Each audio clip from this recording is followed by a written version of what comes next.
actually.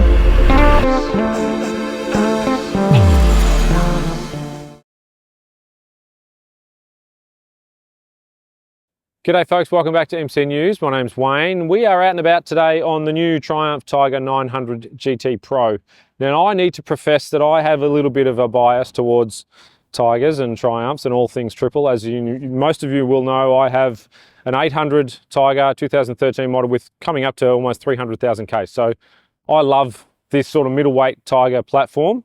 I'm told that since they moved to the 900cc capacity about 4 years ago, they've sold about 45,000 units worldwide. So it's been a real success for them. And I think that actually I've probably underestimated the GT Pro or the road version, because I've traditionally probably been more interested in the Rally Pro, the off-road version. Today's been a really good day. We've done some great roads, some nice back roads, some bumpy stuff. And this is a terrific road bike. I would go so far as to say that I think this is probably the sleeper bike in Triumph's platform, probably underestimated by a lot of people, myself included in the past. It's had a bump in power. It's now up to about 106.5 horsepower, so it had a bump of about 12 or 13 horsepower. And it's getting into that really nice, usable, meaty range. But not just the power, the handling of this bike and the way that it actually just soaks up the road noise and normal road conditions, awful road conditions that we have in Australia in a lot of cases, potholes, road bumps, change of surfaces, that sort of stuff. This soaks it up really well. It's a great road bike, really quite nimble, that sort of mid-weight weight and capacity. Steers really nicely too. I gave it a little bit more preload about halfway through this morning, and I found that on corner exit it was really noticeably better. Really good feel, corner exit. You can really get up it and have some fun. But yeah, I think myself, like a lot of people, have probably underestimated the road version of the Tiger as a platform. It's really grown on me. I think, I might have to look more seriously at maybe replacing my old 800 XC with something like this. It's that good.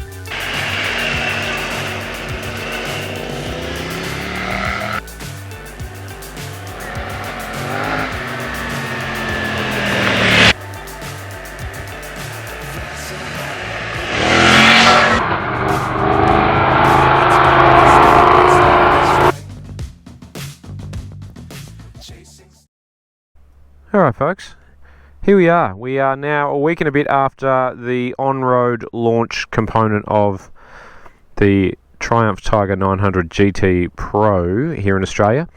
I've had it for an extra week. I've put hundreds of extra kilometres on it, commuting to and from work. 230 odd Ks each day that I've been throwing on it, and it's come up trumps, pardon the pun, on commuting duties. Super smooth engine, really love it. We took a whole lot of footage the other week on the road, and hopefully that's stitched in to the last bit, because the audio didn't work out that well on that particular day, so hopefully we're better today. But today is Australia Day. We're down here in my backyard, down the Otways in Victoria. I'm just going to do a bit of gravel road stuff today, and I wanted to talk you through, give you a little bit more onboard audio type stuff and walk you through some of the major updates and the things that I particularly like. So a little bit of a quick recap. Major updates to the engine, about 13 more horsepower. It's now up to 106.5 and 90 Newton meters of torque. Lots of stuff, internal, intake and exhaust. Heaps of changes. They haven't really reduced the weight in a meaningful way of the bike over the previous model, but those changes to the engine, not only does it breathe a little bit better, sounds better too with a new muffler on it, but it has much more up top power compared to the old model. So if you cast your minds back to when they first launched the 900 with the T-plane crank in it, now that's a flat plane crank equivalent for those who aren't aware. Compared to the previous 800 model that I have in the garage at home, it lost a little bit of that top end. So it lost a little bit of that sort of screamer engine, if you like, and had, in favour of more tractability down low. Now what they've done this time around for the update, really importantly, they've kept the tractability down low, but the Hinckley Wizards have made or brought back that upper end and that's where most of the gains are in terms of power. So it's a really linear graph now, and it's almost like an over rev. Feels really good on the go. I like the proportions. I like the new bodywork and paneling. I think they've done a good job there. Obviously, GTPro, there's now 3 models. There's the GT, which is the base road model. There's the GT Pro, which is the upgraded road model. And then there's the Rally Pro, which is the more off-road. The Rally Pro obviously gets 21-inch wheels as opposed to the cast wheels on here. And longer travel suspension, more ground clearance, all that sort of stuff. So this is much more your on-road version, or your all-road bike. Really, I think it's a better way to look at it. Great all-rounder, and for our, really, let's face it, pretty crappy roads, these sorts of bikes really sort of come into their own. More suspension, super composed on a rough road, really composed and controlled. Great suspension. The GT Pro gets electronic rear suspension, which is adjustable for preload, and conventional front suspension. Both ends work really well. Remembering that the seat height is adjustable really quickly, only takes about 30 seconds to raise or lower it. I prefer it in high, and I prefer the bars back like this. So you can see that bend in there, they're back a fair way. I've got the Tiger logo pretty much centered between the bolts on there. New risers as well, I should call that out. Slightly higher position, I think more so on the Rally Pro than this one, but it feels a little bit different and a little bit better. I think the seat's different too over the last model, but surprisingly good. And I do still think that this is probably the sleeper bike within Triumph's lineup. I think this is very much underrated, particularly the GT Pro version. I think 45% of sales for Triumph of the Tiger 900 platform are on the road variants, 55 in Australia, 55% the Rally Pro. One of the other updates they've done to the new model is they've brought across the dash layout from the 1200s, from the Speed Triple, and it's now. Now, I'll just turn that on because I want to show you how long it takes to load up. Does take a little while. This is real time. There we go. It gives you the option to go back to the mode that you're in, which is nice. I've got traction control disabled, but that's sort of how long it takes to go through the motion. So it's not super fast, and certainly toggling through some of these options, beautiful, nice transitions. They're not the fastest of transitions, but I think it's alright. I'm happy with it. Let me go back out to modes. Here are your modes. Off-road is the only one where you can turn traction control off, which I have done. All of the other modes you can flick between when you are on the go, on the road, but you do have to stop to flick it into off-road, or if you want to turn traction control off. So standard stuff: sport, road, wet. Rider is customizable. Rider you only get on the GT Pro, you don't get on the GT. And back to off-road. So yeah, off-road, as you can see, I've got ABS in off-road mode, so front stays on, rear goes off. I've got an off-road throttle map, traction control is set to off, and I've got my suspension set to the off-road version of relatively soft. So 1 would be the softest. Hopefully you can see that. We're at 3 out of 9. I do also have the preload in the rear suspension set to pillion. I personally found that gave me a little bit angle, a bit more feel in the front, while still retaining really nice throttle out on corner exit. So now I like this view, the fuel status view, which brings up these elements to the side. And Triumph boys, if you're listening, I think you've done a great job with this whole layout. But what I would also really like is that if I could actually customize the elements that are shown here in the right. I definitely like range being there, but I'm not sure I need these. I'd prefer some other things in there. Engine temperature being one of them, maybe oil temp or oil pressure being another. Anyway, that's something for you to think about. But I prefer this layout rather than, sorry, let me go back out, rather than this layout, which is the other standard one. Simplified back down, you've got no sort of distractions. I prefer that one. Pretty simple menu. You can, yeah, you get used to it pretty quickly, but let's get on and go for a ride, shall we? Nice switchgear too, I should call out. Nice, really easy to control. The excuse me, the cruise control, I'm going to call that out specifically. Really simple to turn on and set. Basically, one press turns it on. Up here you can see it's now activated, and then another press to set it. You don't have to slide sideways, you don't have to unlock anything else. It's just super easy. I don't know why lots of other manufacturers can't do the same. Heated grips. The GTPro also comes with heated seats. We've got auxiliary lights in the front. We've got all manner of... Jump onto the written review, you'll see all the goodies that come with it. There are lots. It's a premium bit of gear. But that exhaust note. Oh yeah, we do like that. We like that a lot. Akrapovic are now actually an official supplier too. There's an aftermarket, not aftermarket. There is an official accessory. There's an Acro slip-on. I imagine it would be awesome. It saves another 2 kilos. And gee, I'd be almost tempted to go full system on this and see how much hump I could get out of it. 106.5 is a nice bump up. So I think it's a 13 horsepower bump up. So they've done well there. That's a substantial improvement. And really you notice it the most at the top end. And of course the car has just gone past, so now we'll have to dawdle through here and let that dust settle. But that's okay. Really nice. I think that the overriding feel, or the overriding comment I've got on this bike, is how smooth it is. Just really smooth, controlled and composed. And that's in every element. The throttle is buttery smooth, has always been a standout aspect of the, you know, that sort of middleweight Tiger platform from the 800s onwards.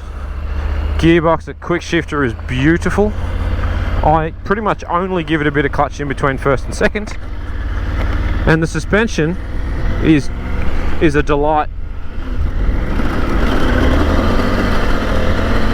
Let's get going and get on top of these corrugations. So, as I mentioned earlier, this doesn't have a 21-inch full off-road knobby, or off-road wheel and knobby setup. It's got a smaller more road-oriented setup, and I still think it's a really good compromise for somebody who isn't going to get much more rowdy than gravel roads like this. You know, who doesn't want to do jumps, who doesn't want to do, you know, gnarly forest access tracks, just wants an all-road bike that can do gravel roads, but will 97, 8 or 9% of the time be on tarmac roads.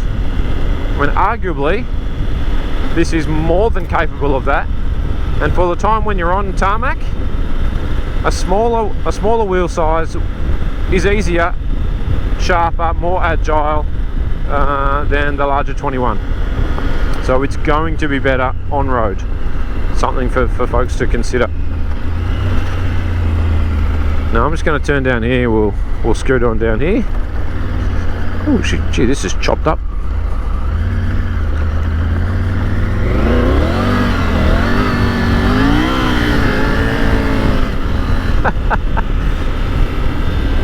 Traction control is definitely turned off. Yeah, it doesn't mind a skid. So yes, 106 horsepower, 90 newton meters of torque, and it sings nicely. It's got a really nice exhaust note and engine feel. Super quiet engine too, I want to call that out. As in mechanically, there's next to no mechanical noise coming up from the engine underneath me here, unlike some other engines. BMW Boxer, for instance. Yeah, some of the other opposition engines and engines in that sort of adventure bike field can be pretty mechanically rowdy. Not so with this one. Really nice from the cockpit. But yeah, the standouts, as I said, just super smooth. Beautiful and smooth. Nice adjustable height screen on the front here, simple to adjust. I like it on low setting. I am just a smidgen under 6 foot, and I would leave it on low all the time. I wouldn't bother to raise it anymore, but gee, it's nice knowing that you can. I have tried it up higher. For me, it didn't really make all that much difference, so I'm happy with it in the position that it's in. But you know, there's going to be people that are taller than me and maybe more sensitive to buffeting, etc, etc. So you know, great that's a good option for them. That's a lovely screen, by the way, that TFT 7-inch I think it is, which is an update from the previous one. Really nice surface too. Even when I get away from, you know, from shadowing it, not a lot of glare or reflection comes on. You can pretty much always read the screen really quite easily, so that's a win. I mean, it's doing this sort of stuff pretty easy. We've got very much road oriented tyres on. They are not, you know, not your off-road, not your knobby type stuff, but it is, you know, this is super confidence inspiring. Bearing in mind I've got traction control turned off, I've got ABS on the rear off, and I am super comfortable and super confident. Nice wheelie bike too. There may have been some shenanigans on the launch day. Really nice balance point, surprisingly so. My preference is with the seat in the high position too. I think that combo, for me, the combo just feels right. It might be different. It might be different on the Rally Pro. We'll see what I think of that, but definitely for the GTPro, I like seat height in the upper position, and as I said, I've got the electronic rear suspension set as if it was thinking that there was a pillion. So there's a little bit more preload activated there, just to get a little bit better feel on that front end on the road when I'm charging hard. And again, that might be very different on the Rally Pro. I'm sure the geometry will be slightly different because of wheel sizes and suspension, etc, etc, but pretty keen to check that out, which I will be doing just in a few days. So probably by the time I edit and stitch all this video together, this will be, yeah, you'll be probably back to backing this, or maybe I'll put it in another video, I'm not sure. But I am a big fan. I think the Tiger platform as a whole is massively underrated. This T-Plane 888cc triple engine, it's a 888 triple. Yeah, I love this engine. I love the feel. I really think they've really added to it with this update, and by bringing back that top end, which you're not going to need on roads like this, but when you're charging on the road, it's nice to have what feels like that extra punch up top, and it's almost like an over rev. And I was really quite surprised, because I was kind of cruising around in the mid-range and enjoying that sort of, again I'll use that word, smoothness in the mid-range, and then I decided to actually rev the ringer off it. And certainly you get past sort of 6,000, you know, up to 7, 8, and it's punching pretty hard. It revs really nicely, and is a very nice, surprising thing. And it does, yeah, it genuinely feels like a kind of over rev feature at the top. Does not run out of breath at all. Now I'm going to sneak in here and then we'll back out again, but here's a bit of a lookout down the back of Anglesey.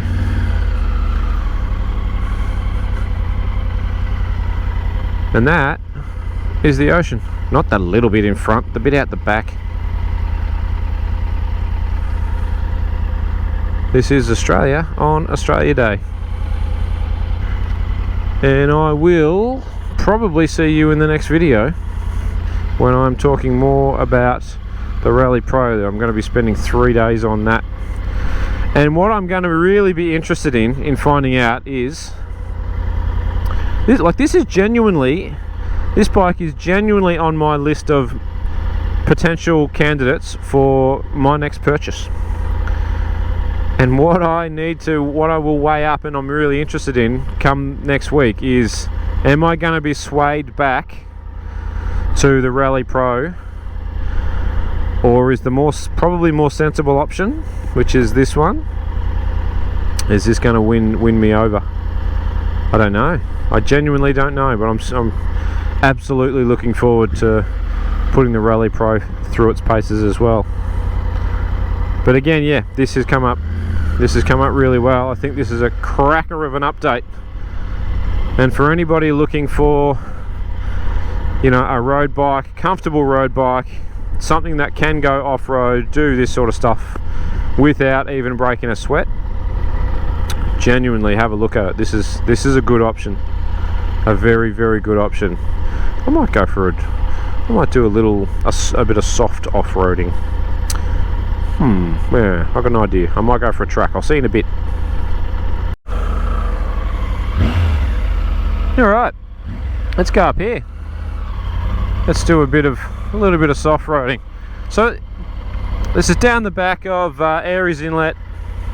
I've gone up here on the GS before, so this is which had the same size wheels actually, now that I think about it, and I reckon this is about as off-road as a lot of people will get on their adventure bikes. You know, it's basically a gravel access track that's in pretty good nick normally, this one, and hopefully, even though it's Australia Day, hopefully there's not a lot of traffic around and I'm not going to be dodging too many four-wheel drives or dirt bikes or anybody else, but if I do, I do.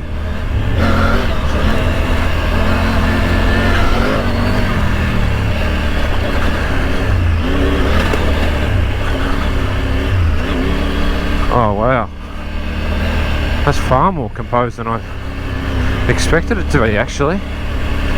I've got the rear set to relatively soft, it's on a comfort setting.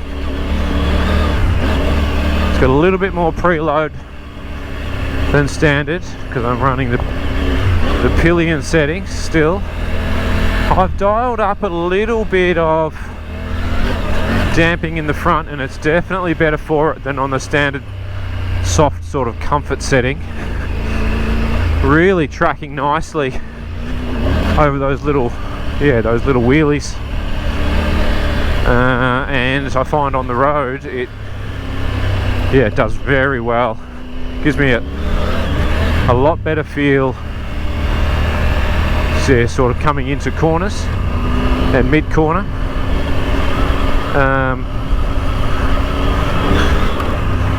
Oh, this is very nice. Really good standing up position. Okay, so center stand hit then, but that's a bit of a mental note. Oh yeah, the GTPro comes with a center stand. Forgot to mention that.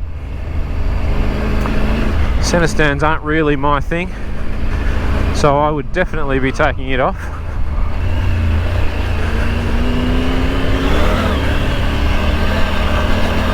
But a lot of people will leave them on, and I'm okay with that. I understand they are a convenience thing, no drama. I've got a bike standing in my shed for when I need to lube the chain, tighten it, whatever else. I don't need a center stand, so I would be taking it off.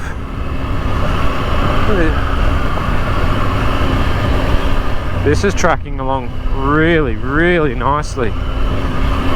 I know, I think I said when I was on the GS 1250 Rally through here that, you know, I probably wouldn't want to be, you know, pushing through any harder on it, and that, you know, big bikes like the GS, for me, you know, I'm far more comfortable on a smaller bike or a mid-sized bike like this. This is just eating this up to do this all day. Bearing in mind that this is the GTPro version. This is the all-road version, not not the Rally Pro. So, gee whiz, that Rally Pro is going to have some chops about it. That is for sure. There's some puddles up here. We are having a wetter than normal summer, cooler than normal summer. It was supposed to be a hot, dry one, but that didn't eventuate. I'm reliably told that the Tasman Sea has a lot to do with it, and the fact that it is at a warmer temperature than normal, which is creating more moisture in the air, which is in turn creating more rain, which is in turn keeping the temperatures down. So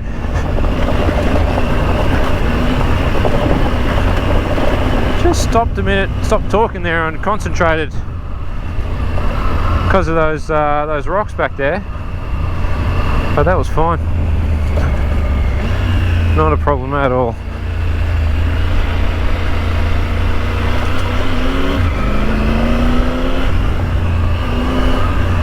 They're out for an Australia Day cruise. Good on them. Get out and enjoy our great country. Happy Australia Day, folks. Hope everyone's enjoying it.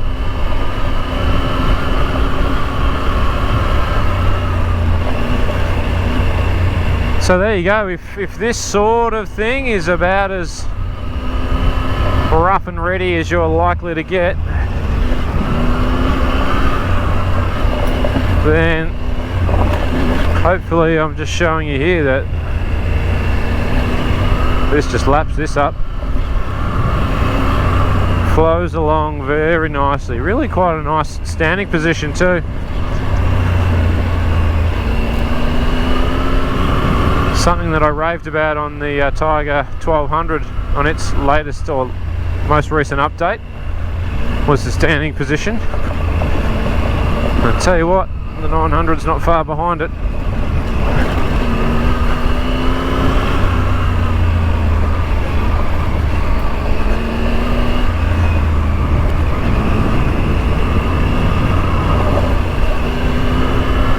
Man, you could chew through some miles on this in a day. Absolutely. Just coasting along like this.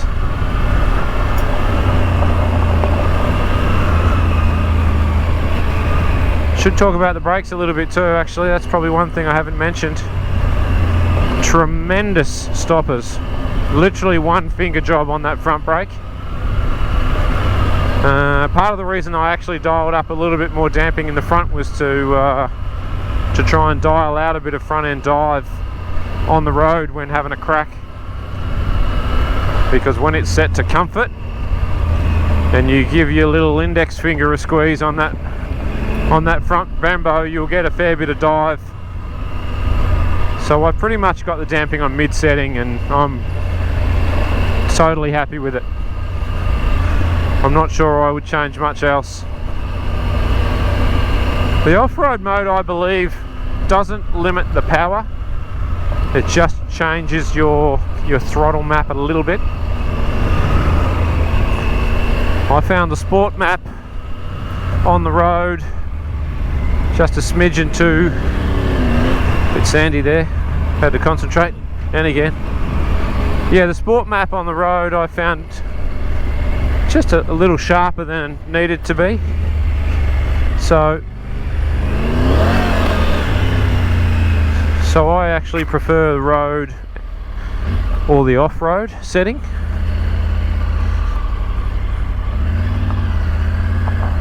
Just because it's that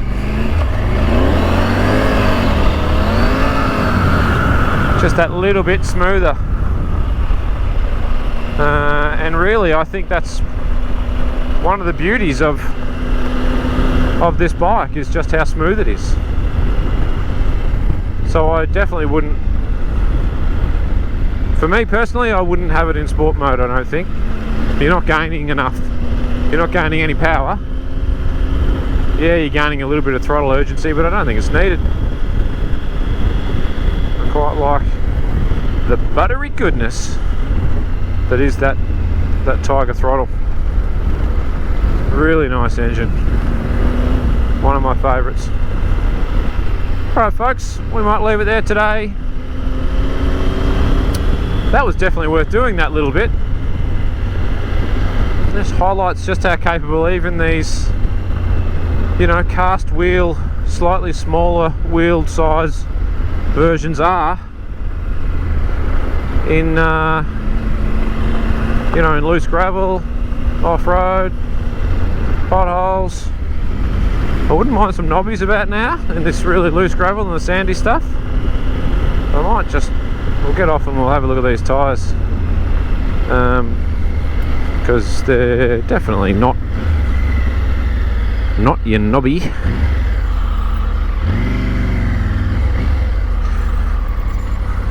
Some of you who have watched the Tuareg diary videos might recognise this little spot. But yeah, let's have a look at these tyres, because I mean they are road tyres. Look at that. So all that was on them. What are they? Tourants. There you go. Metzeler Tourants. Still seem to do that. No drama. But I reckon I'd probably go personally for something like an STR, Pirelli STR. That'd be nice on this. That'd be real nice. That'd be much nicer on that gravel stuff. But that's good enough. Good enough for me. Oh, she's nice and dusty now, so we'll leave it there. Woohoo! Without falling in the dam, ideally. Jesus, that was close. Quite nicely styled. That whole front end shape reminds me of the old KTM 950 in a good way. Like it a lot. How good are motorbikes? You.